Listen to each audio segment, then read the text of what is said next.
Assalamualaikum warahmatullahi wabarakatuh.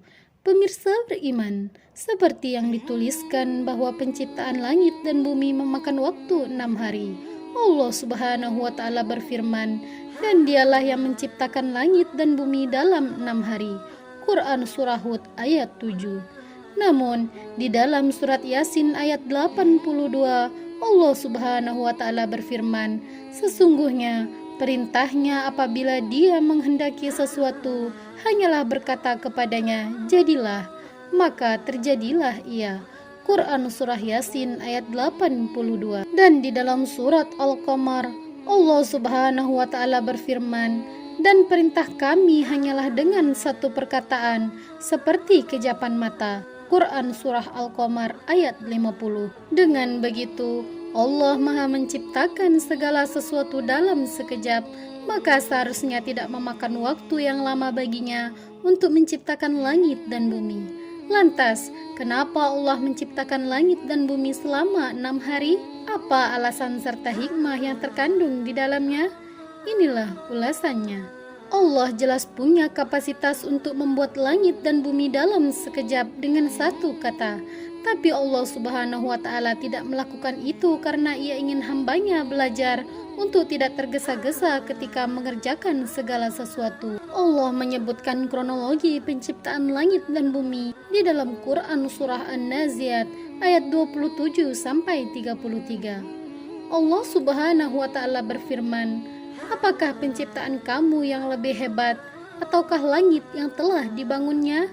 Dia telah meninggikan bangunannya lalu menyempurnakannya, dan dia menjadikan malamnya gelap gulita dan menjadikan siangnya terang benderang. Dan setelah itu bumi dia hamparkan, darinya dia pancarkan mata air dan ditumbuhkan tumbuhan-tumbuhannya, dan gunung-gunung dia pancangkan dengan teguh. Semua itu untuk kesenanganmu dan untuk hewan-hewan ternakmu. Quran Surah An-Naziat ayat 27-33.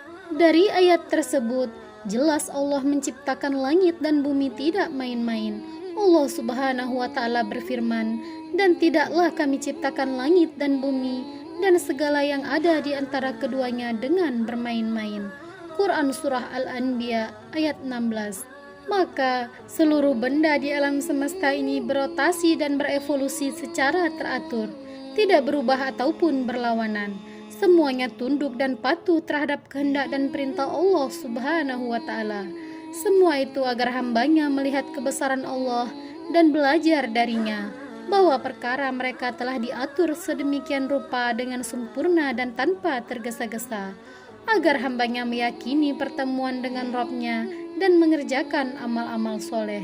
Pemirsa beriman, dari ayat ini kita dapat mengambil hikmah bagaimana seharusnya manusia bersikap, bagaimana seharusnya manusia mengatur urusan mereka, bagaimana agar sabar menunggu dalam setiap perkara, tidak tergesa-gesa dalam setiap urusan, sehingga terhindarlah mereka dari berbagai bahaya dan ketidaksempurnaan dalam beramal.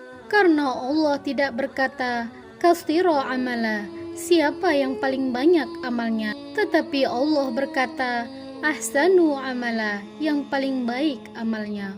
Wallahu alam bisawab. Pemirsa beriman, dukung channel ini agar terus dapat menebar manfaat dengan cara klik like, subscribe, dan share. Wassalamualaikum warahmatullahi wabarakatuh.